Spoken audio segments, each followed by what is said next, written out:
성도님들 환영하고 축복합니다. 우리 옆에 있는 분들 바라보시면서 우리 인사 나누도록 하겠습니다. 사랑합니다. 축복합니다. 참 잘 오셨습니다. 인사하겠습니다. 사랑하고 축복합니다. 참 잘 오셨습니다. 교회 소식 몇 가지 확인해 드리도록 하겠습니다.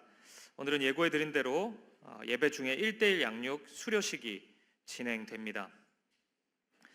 어제 교육자들이 의논해가지고 수료식 선물 아무것도 가져오지 말라 그랬는데 꽃도 들고 오시고 그런 것 같아요. 어떤 분들은 순종해서 안 들고 오고 참 난감한 상황이 됐는데 우리가 마음을 다해 그래도 좀 축복할 수 있었으면 좋겠습니다. 오늘 수료식 관계로 오늘 수예배 설교는 좀 짧게 진행될 것 같습니다. 좋은 일인지 안 좋은 일인지 모르겠습니다.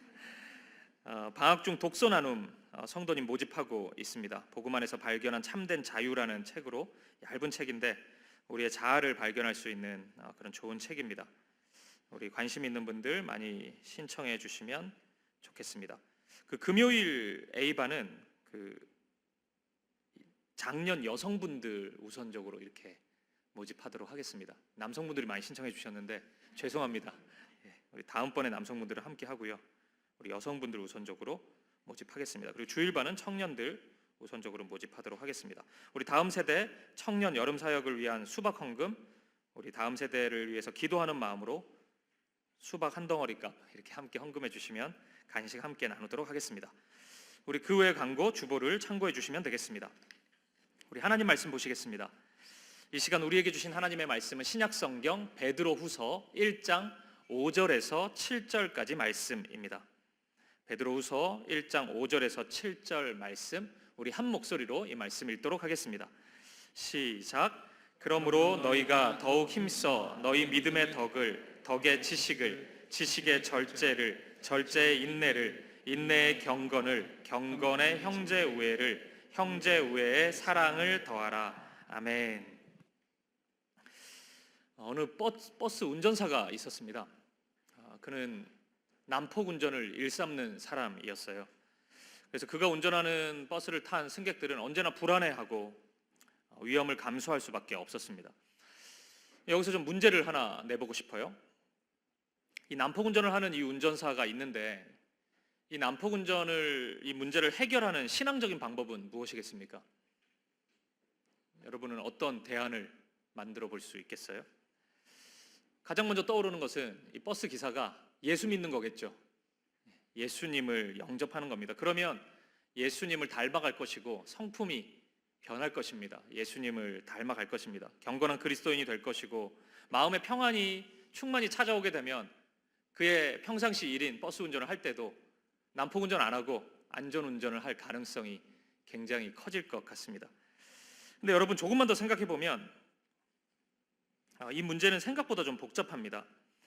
이 버스 운전사에게도 복잡한 사정이 좀 있기 때문이에요. 이 버스 운행에 있어서 정시성이라는 지표가 있어요.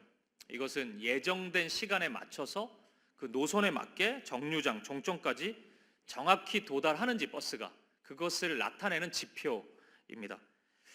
실제로 버스 회사는 이 지표가 높아야지 좋은 점수를 받을 수 있어요.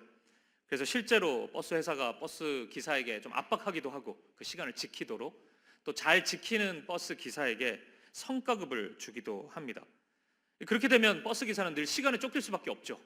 빨리빨리 운전을 해야 되는 그 강박에 사로잡힐 수밖에 없습니다. 이렇게 바라보면 문제가 좀 복잡하잖아요.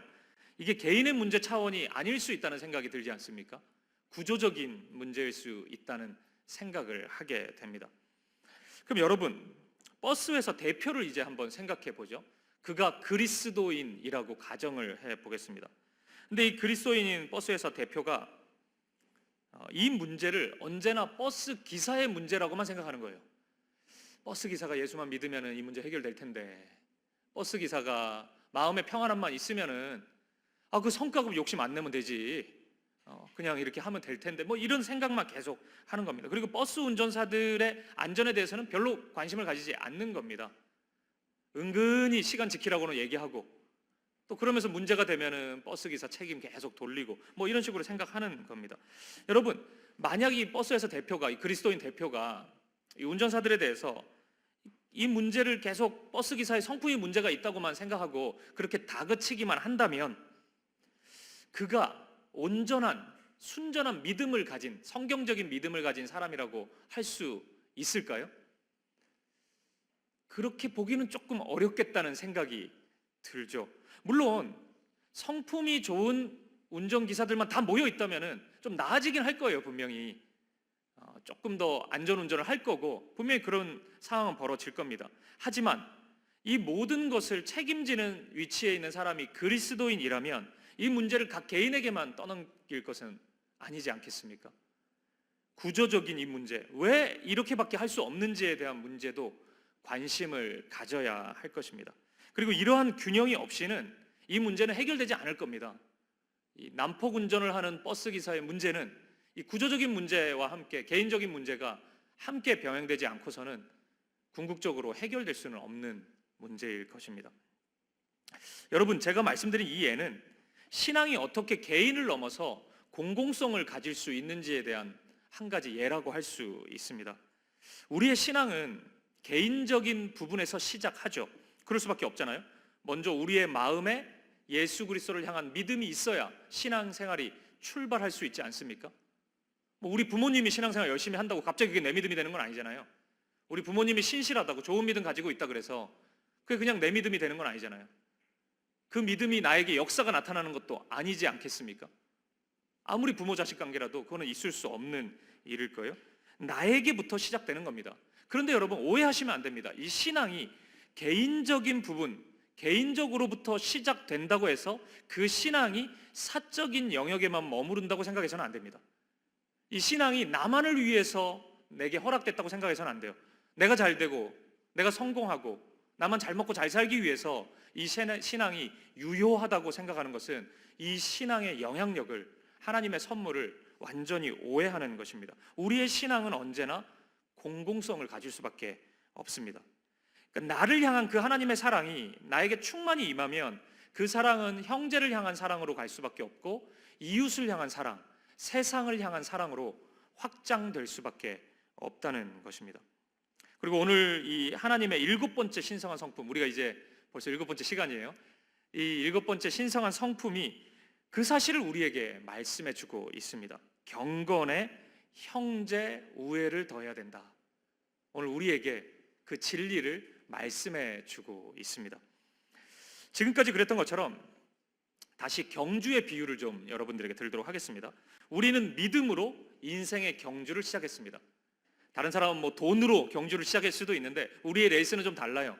믿음으로 출발한 경주입니다. 그리고 덕과 지식으로 이 믿음의 경주의 방향을 정했습니다.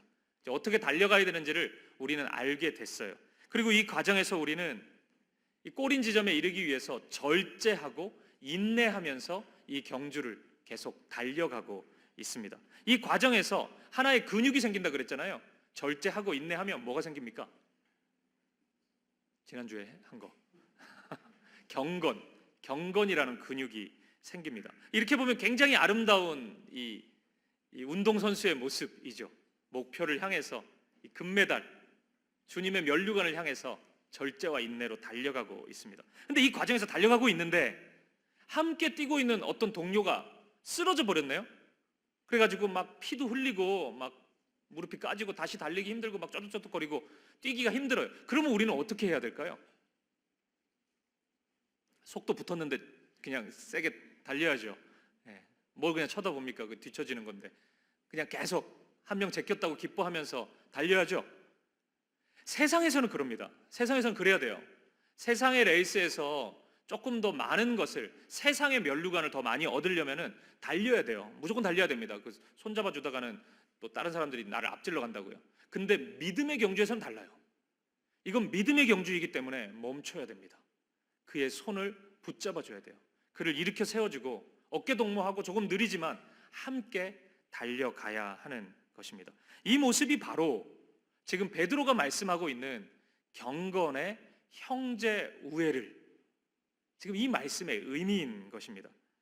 경주를 하고 있는 그 순간 만약 우리의 경주가, 우리 인생의 경주가 자꾸 나만 생각하면서 달려가고 있다? 그러면 우리의 모습은 근본적으로 잘못되었다고 볼 수도 있는 것입니다.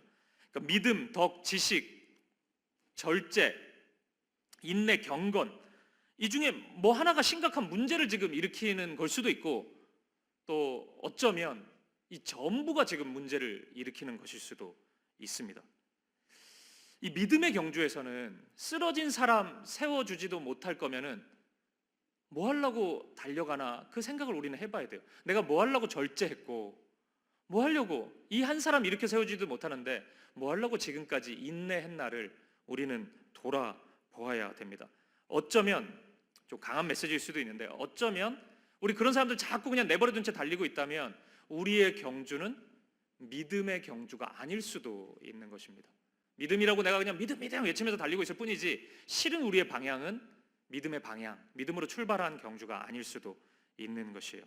이 형제 우애가 이 주님을 닮은 이 성품, 신성한 성품의 8걸음 중에 7번째 등장하는, 이 거의 결론 부분에 등장하는 이유가 여기에 있는 것입니다. 형제 우애가 없이는 그 경주가 믿음으로 출발한 경주라고 얘기하기가 무척 어렵기 때문이에요. 형제 우애가 하나도 나타나지 않는 사람에게 그 경주가 바른 경주라고 인정해 주기는 무척이나 어렵기 때문입니다. 사랑하는 여러분, 그렇기 때문에 형제 우애는 뭐 우애하면 좋은 거지, 이런 식으로 넘어갈 문제가 아닙니다. 너무 중요한 성품이에요. 오늘 저와 여러분에게 형제 우애의 이 신성한 성품이 발견되고 있습니까? 만약 그렇지 않다면 삶의 경주를, 우리 믿음의 경주를 잠시 멈춰볼 필요가 있습니다. 그리고 근본적인 질문을 던져봐야 돼요. 나의 경주가, 나의 열심이 무엇을 위한 열심이고 무엇을 위한 경주인지를 우리는 분명히 다시 확인해 보아야 할 것입니다. 오늘 저와 여러분이 형제의 경건의 형제 우애라는 이 신성한 성품을 만들어갈 수 있기를 바랍니다. 오늘 이 말씀을 통해서 저와 여러분이 바른 믿음의 경주를 달려갈 수 있기를 주님의 이름으로 간절히 축복합니다. 근데 여러분, 우리가 지난주에 제가 언급한 것처럼 이 경건의 의미를 가만히 생각해 보면, 실은 이 경건과 형제 우애는 뭐 경건도 있고 형제 우애도 따로 있는데 그걸 반드시 이렇게 더해야 된다, 이런 의미보다는 이 두 개가 같은 성품이라는 것을 우리가 금방 알 수 있습니다. 경건이 있으면 형제 우애는 반드시 따라올 수밖에 없다는 것이에요. 경건이라는 단어의 뜻이 제가 뭐라 그랬죠? 와, 이러면 심각한데, 제가 지난주에 경건이 뭐라 그랬죠? 경외하는 거. 예, 여기서 대답이 나왔어요. 예, 하나님을 경외하는 마음입니다. 경외하는 것이 경건이라는 단어예요. 하나님을 경외하면, 내가 하나님만을 경외하면 내 삶의 많은 부분에 변화가 일어날 수밖에 없습니다. 그 중에 사람과의 관계의 변화도 반드시 일어날 수밖에 없습니다. 두 가지 면에서 변화가 일어나요. 첫 번째는 하나님의 시선으로 사람을 바라보게 됩니다. 나는 저 사람 별로라고 생각했는데 내가 하나님을 경외하기 때문에 하나님이 저 사람을 어떻게 바라보는지가 훨씬 중요해져요. 내가 판단하는 기준이 아니고 하나님이 이 사람을 어떻게 바라보느냐. 하나님이 이 사람을 사랑한다 그러면 나의 마음도 막 흔들려요. 사랑하고 싶지는 않은데 나도 사랑해야 되는구나, 그 방향이 결정되는 것입니다. 하나님의 마음이 훨씬 더 중요하기 때문입니다. 그러면서 사랑의 자리로 한 걸음씩 나아갈 수 있게 됩니다. 하나님을 경외하는 마음이 이런 변화를 불러일으켜요. 그리고 두 번째, 연결해서 사랑에 있어서 차별하지 않게 됩니다. 우리는 간혹 그 사람의 이 외형적인 모습, 세상에서의 위치, 뭐 이런 것들을 기준으로 삼으면서 사람을 사랑하는 것에 약간의 정도의 차이를 두는 경향이 좀 있습니다. 뭐 여러분들이 수준 낮은 분들은 아니니까 대체적으로 다 사랑하시는데 그 사랑의 정도가 세상의 기준에 의해서 차이가 날 때가 종종 있어요. 그러니까 이 마음이 형제 우애의 말씀을 따라가는 데 있어서 장애물이 될 수밖에 없죠. 형제 우애라는 것은 당연히 이 표현 안에 내포되어 있는 것은 동일하게 형제들을 사랑하는 의미 아니겠습니까? 그러니까 이 표현이 누구를 더 많이 사랑하고 누구는 뭐 좀 건성건성 사랑하고 뭐 이런 의미는 아닐 거잖아요. 그래서 이 형제 우애의 말씀을 실천하는 데 있어서 중요한 것은 동일하게 모든 지체를 동등한 자로 여기고 똑같이 사랑하는 것, 그 마음이 필요할 것이에요. 근데 하나님을 경외하지 않는 사람은 그 마음을 가지기가 굉장히 힘들어집니다. 왜냐하면 내가 판단을 하기 때문이에요. 하나님을 경외하지 않으니까 그 판단 기준이 나에게 있을 거 아닙니까? 그럼 저 사람은 조금 더 나은 사람, 내가 좀 관심을 더 많이 가져야 되는 사람, 저 사람은 덜 가져도 되는 사람, 뭐 이런 식의 판단이 일어나요. 그러면 형제 우애가 일어나기가 힘들어집니다. 동일하게 모두를 사랑하기가 어려워져요. 근데 하나님을 경외하게 되면 하나님이 똑같이 사랑한다는 것을 알게 되니까 이 우리의 사랑에 이 어느 정도의 선이 딱 지켜지게 되죠. 똑같이 동일한 마음으로 모든 이들을 대할 수 있게 됩니다. 이 과정을 통해 하나님을 경외하는 마음, 경건은 반드시 형제 우애를 만들어내게 되는 것입니다. 이 과정은 반대로도 적용이 가능합니다. 우리가 경건에 실패하면, 다시 말해 하나님을 경외하는 마음을 잃어버리면 우리는 형제를 우습게 여기는 일이 쉽게 일어나게 될 것입니다. 하나님을 경외하지 않기 때문에 모든 판단 기준이 나로부터 시작되기 때문입니다. 형제를 존중하지 못하는 경우도 생기고 그들 안에서 덕을 세우는 일들이 매우 희미해질 수밖에 없을 것입니다. 그렇기 때문에 야고보 사도는 경건을 이렇게 정의합니다.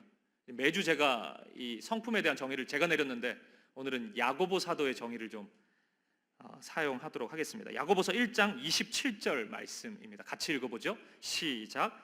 하나님 아버지 앞에서 정결하고 더러움이 없는 경건은 곧 고아와 과부를 그 환난 중에 돌보고 또 자기를 지켜 새 속에 물들지 아니하는 그것이니라.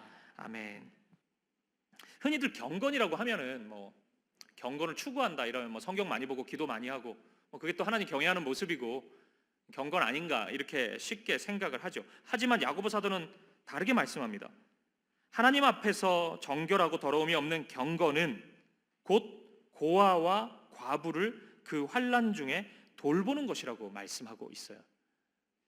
고아와 과부는 이 성경에서 고아와 과부는 이 특정 대상을 지금 뭐 특별하게 생각하는 게 아니고 다른 이들의 도움이 없이는 살 수 없는, 그 시대는 그랬다는 거예요. 다른 이들의 도움이 없이는 살 수 없는 연약한 이들을 총칭하는 표현입니다. 그러니까 나는 고아와 과부만 돌봤으니까 됐다 이게 아니고 연약한 이들을 돌보는 것 이렇게 이해하면 돼요. 그들을 환난 가운데서 돌보는 것입니다. 그게 경건이라고 성경은 말씀하고 있어요. 이제 좀 이해가 되죠? 하나님을 경외하는 마음이 어떻게 형제 우애로 열매 맺을 수 있는지 우리는 알기 때문에 야고보 사도가 이렇게 정의 내렸다는 것을, 정의하는 것을 우리는 받아들일 수 있습니다. 그리고 새 속에 물들지 않는 것입니다. 세상 사람들이 살아가는 방식, 세상의 경주의 방식이 있잖아요.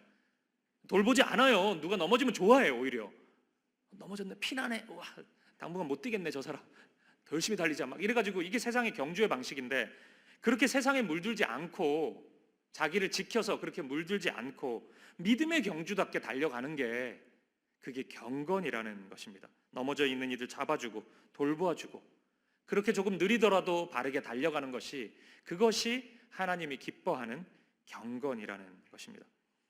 그렇다면 여러분, 경건의 형제 우애를 더하라는 이 베드로의 이 말씀의 의도는 너무 분명합니다. 교회가 세상을 닮아가는 이유 중 하나가 여기에 있는 것입니다. 경건을 말하면서도 형제 우애를 분리시켜 버리는, 형제 우애는 없어도 된다고 생각하고 하찮은 것으로 여기는 그러한 모습이 세상을 닮아가는 하나의 증거일 수 있다는 것입니다. 우리 다시 한번 생각해 볼까요? 베드로 후서의 주제가 뭐였죠? 큰일 났습니다. 7주째 왔는데 우리 베드로 후서의 주제는 교회 속 세상이었죠. 세상 속 교회, 이런 거는 우리가 좀 많이 들어봤는데 이 베드로 후서의 주제는 좀 독특해요. 교회 안에 들어온 세상입니다. 교회 중심에까지 세상의 가치관이 다 들어와 버린 거예요. 그거 어떻게 해야 되느냐, 이게 베드로 후서의 주제예요. 생각해 보십시오. 교회 안에서 개인적인 경건의 모습을 찾는 것은 그리 어렵지 않습니다. 성경을 꾸준히 읽는 사람을 찾는 것은 그렇게 어렵진 않아요. 또 그렇다고 아주 쉬운 것도 아닌데 그래도 찾아내면 찾아낼 수 있어요. 아, 성경 읽는 분들이 이렇게 있구나. 기도 많이 하는 분을 찾는 것도 그렇게 어려운 일은 아닙니다. 아주 쉬운 일은 아니지만 이것도 그렇게 어려운 일은 아니에요. 그런데 놀랍게도 형제 우애를 찾는 것은 생각보다 어렵습니다. 형제 우애의 모습을 계속 확인하는 것, 이것은 생각보다 쉬운 일은 아니에요. 너무나 많은 분들이 아주 무서울 정도로 지체의 어려움과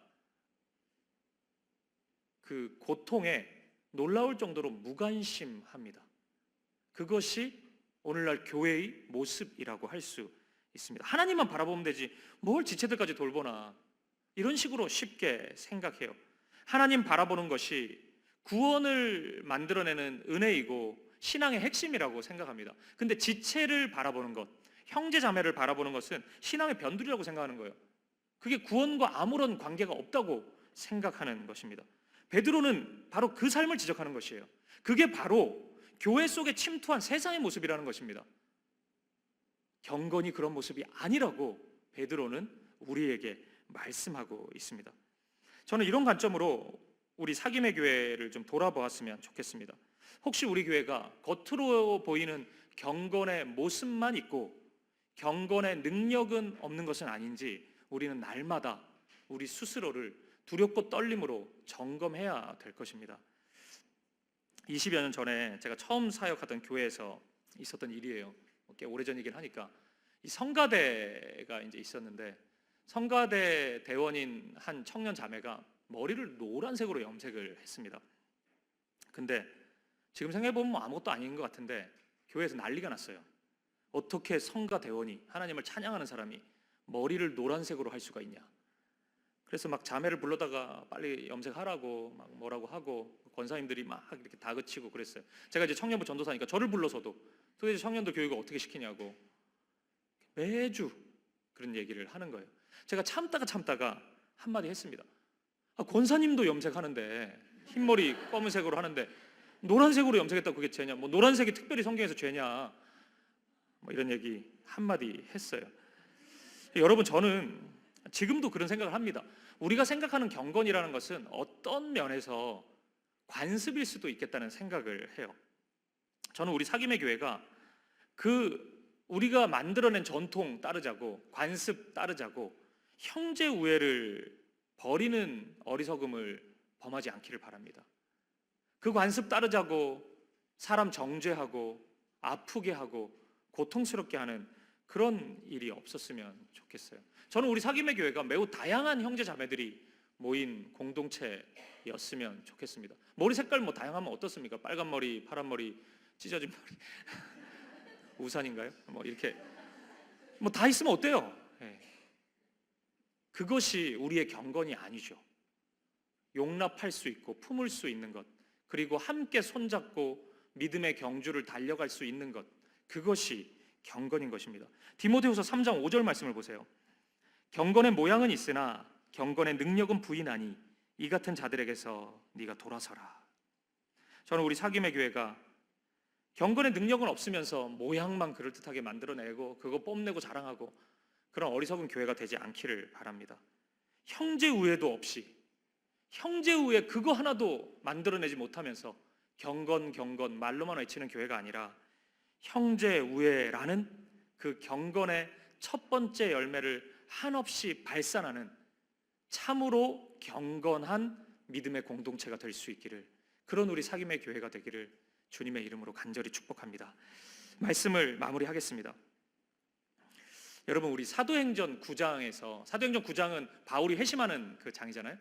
그때 등장했던 아나니아를 기억하시죠? 제가 설교도 몇 차례 했고 우리 다락방 공과에서도 또 나왔던 인물이죠. 바울은 주님과 관계없는 길을 무한히 질주하다가 주님을 만납니다. 그래서 주님의 거룩한 빛에 의해 타격당합니다. 그래서 앞을 3일간 보지 못합니다. 얼마나 두렵겠어요. 굉장히 특별한 경험이잖아요. 앞을 보지 못하는, 아무나 겪을 수 있는 일이 아니잖아요. 두려움과 공포 가운데 3일의 시간을 보냈을 것입니다. 그때 주님은 바울에게 말씀합니다. 너에게 와서 기도해 주는 사람이 있을 것이다. 근데 그는 초대교회 성도일 거다. 그가 너를 위해 기도해 주면 너는 앞을 보게 될 것이고 하나님의 사명을 알게 될 것이라고 말씀합니다. 바울의 입장에서는 이거 받아들이기 참 힘들죠. 왜냐하면 자신이 예수님 만나기 전에 평생 했던 것이 교회 핍박했던 일인데, 예루살렘 교회 핍박했는데, 그래서 많은 사람들이 죽임을 당했는데 이미 그 예루살렘 교회의 한 성도가 나에게 와서 나에게 사랑을 베풀어 준다, 나를 위해서 진심으로 기도해 준다, 그리고 그 능력으로 내가 회복이 된다, 이런 생각을 하는 것은 정말 어려운 일이었을 것입니다. 그리고 확신이 안 들었을 수도 있어요. 그 사람이 오겠나? 그 어느 누구라도 예루살렘 초대교회 성도가 나에게 올 사람이 있겠나? 이런 생각을 했을 것입니다. 근데 여러분, 아나니아라는 사람이 오죠. 그리고 그는 바울에게 말씀하신 주님의 말씀 그대로 합니다. 그에게 안수합니다. 그리고 나서 제가 이 사도행전 읽으면서 몇 장면 울컥한 장면이 있는데 그 중에 하나예요. 아나니아가 바울 이름 전이니까 사울이었어요. 이름이 사울을 향해서 형제 사울아 이렇게 부릅니다. 형제라고 불러요. 제가 아나니아라면은 모르겠어요. 하나님이 너무 강권하셔가지고 사인을 막 수십 번 줘가지고 안 갈 수 없게 만든다면 갈 수는 있을 것 같은데 저는 형제라고 부르지는 못했을 것 같거든요. 바울을 향해서 형제라고 못 불렀을 것 같아요. 원수잖아요.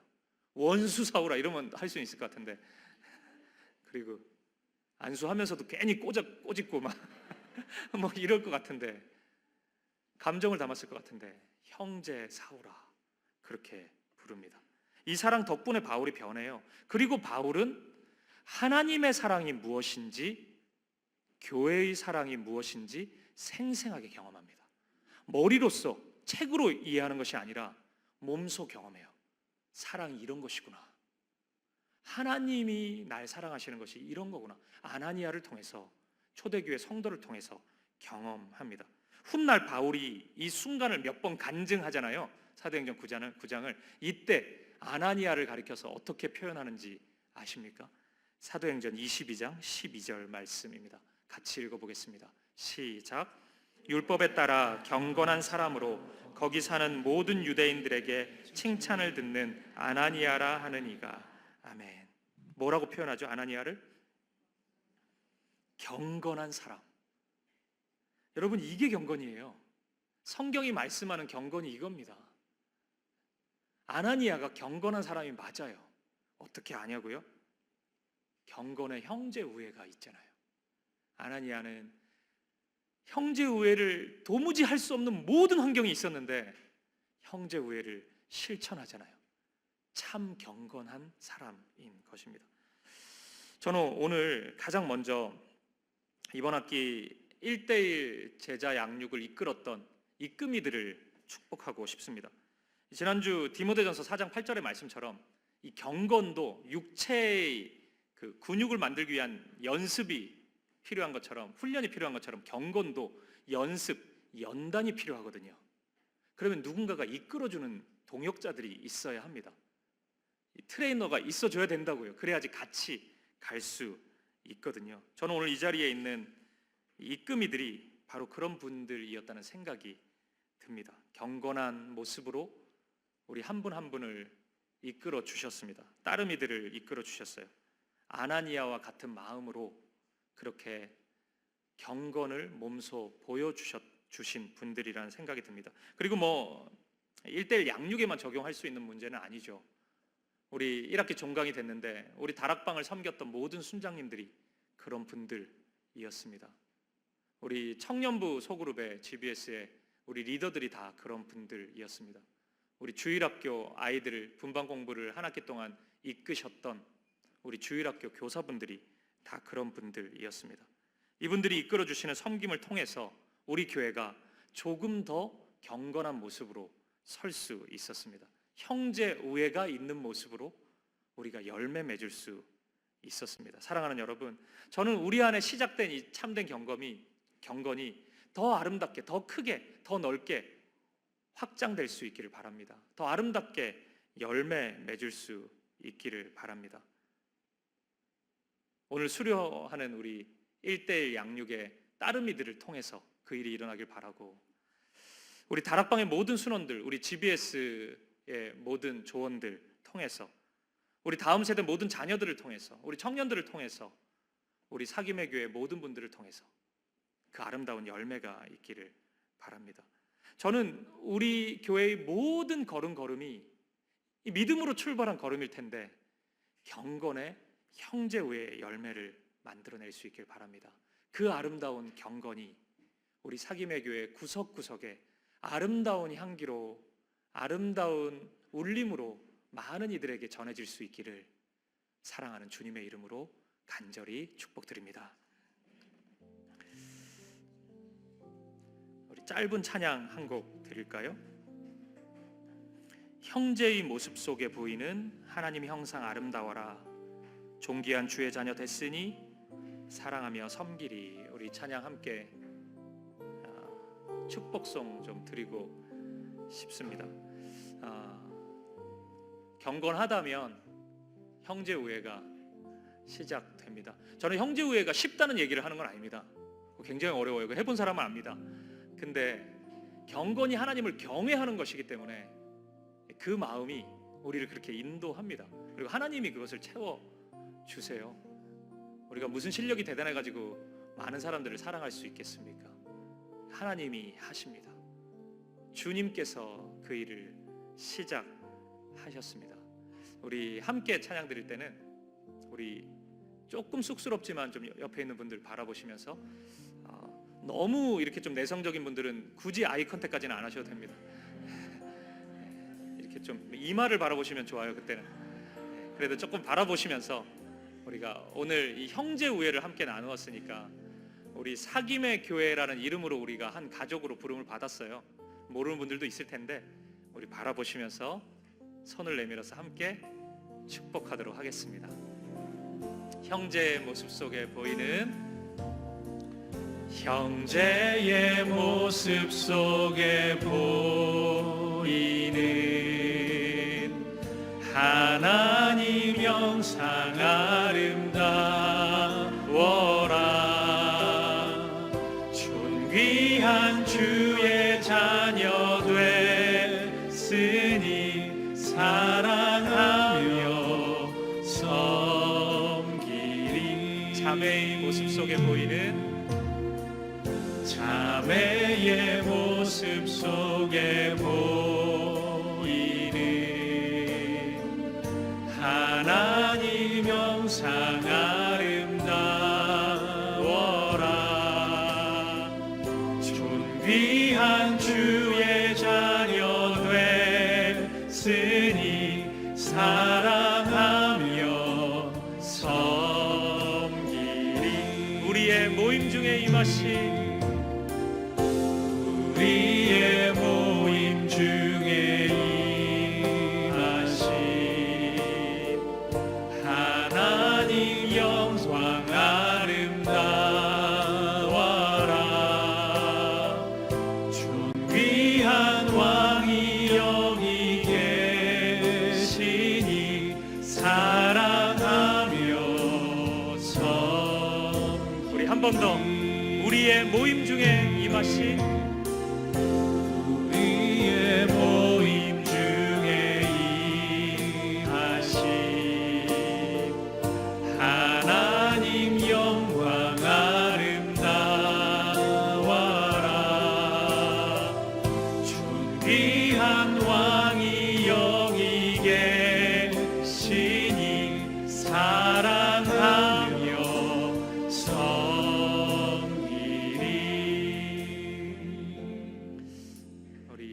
양 옆에 있는 분들 정도 한번 바라보시면서 한 분 한 분 사랑합니다, 축복합니다 이렇게 한번 인사하겠습니다.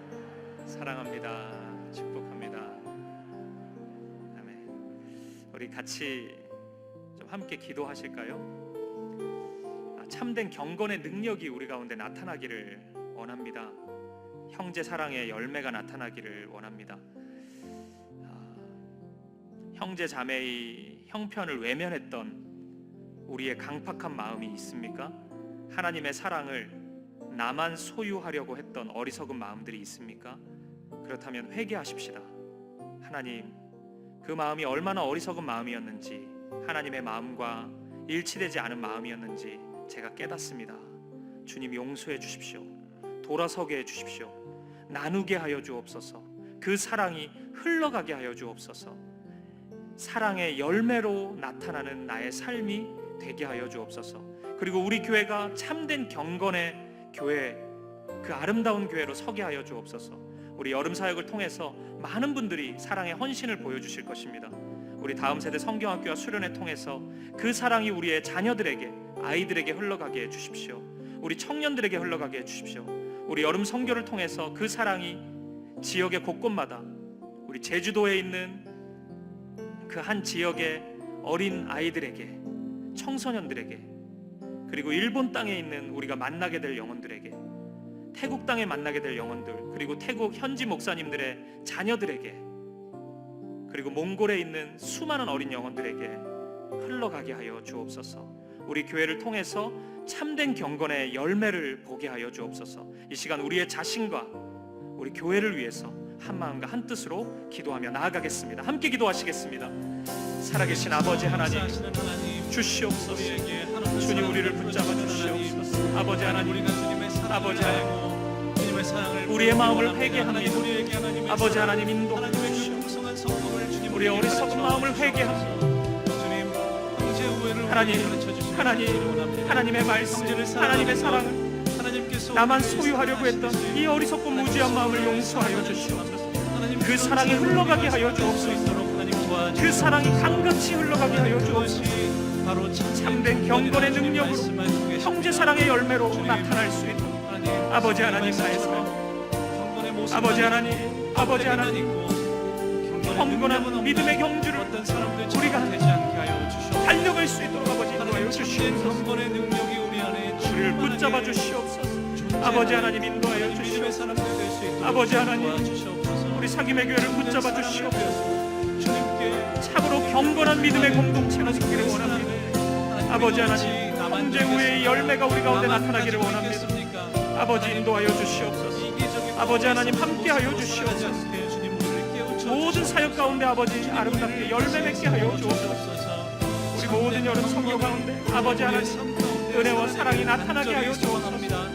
오 주님, 인도하여 주시옵소서. 아버지 하나님, 아버지 하나님, 붙잡아 주시옵소서. 오 주님, 오 주님, 아버지 하나님, 아버지 하나님, 축복하시고 함께하시고 오직 은혜와 사랑으로 주님 채워주옵소서. 할렐루야, 할렐루야. 풍성한 열매 맺는 삶 되기를 간절히 소망합니다. 주님, 더 이상 형제자매를 하나님 외면하지 않게 하여 주시고 내가 그렇게 살아가요.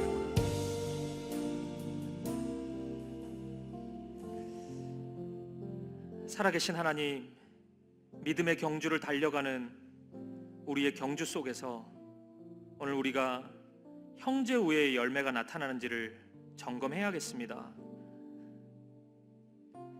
믿음으로 출발했다 확신했고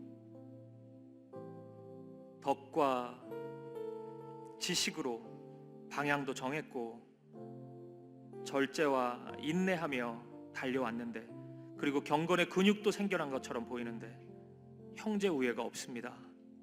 아버지, 오늘 만약 우리가 그런 모습이라면 과감히 잠시 멈추게 하여 주옵소서. 진정으로 바르게 달려가고 있는지, 하나님이 기뻐하시는 그 길인지, 하나님 나라 복음을 향해 달려가고 있는 길인지 보게 하시고, 만약 우리의 방향이, 우리의 길이 잠시 어긋나 있다면 기꺼이 바른 자리로 돌아오게 하여 주옵소서. 오늘 이 경주는 오늘 우리가 1등이 목표가 아니라는 것을 깨닫게 하시고 바르게 한 걸음씩 주님 계신 자리로 끝까지 달려가는 우리가 되게 하여 주옵소서. 참된 경건의 능력이 우리의 삶 가운데 나타나게 하시고 참된 경건의 능력이 우리 사김의 교회 가운데 흘러넘치게 하여 주옵소서. 특별히 이번 여름 사역 가운데, 여름 선교 가운데 강같이 하나님이 원하시는 그 자리에, 그 대상에 형제 우애의 열매가 강같이 흘러갈 수 있도록 우리를 사용하여 주옵소서. 오늘 이 자리에 있는 우리 모두가, 우리 사김의 교회 모든 성도들이 경건한 자 되게 하여 주옵소서. 아나니아와 같은 자가 되어서 바울을 향해 달려가고 바울을 향해 기도하고 바울을 일으켜 세워주는 자가 되게 하여 주옵소서. 그렇게 함께 하실 주님, 그렇게 우리를 인도하시는 주님을 찬양합니다. 감사와 찬양을 드리며 살아계신 예수 그리스도 이름으로 기도합니다. 아멘.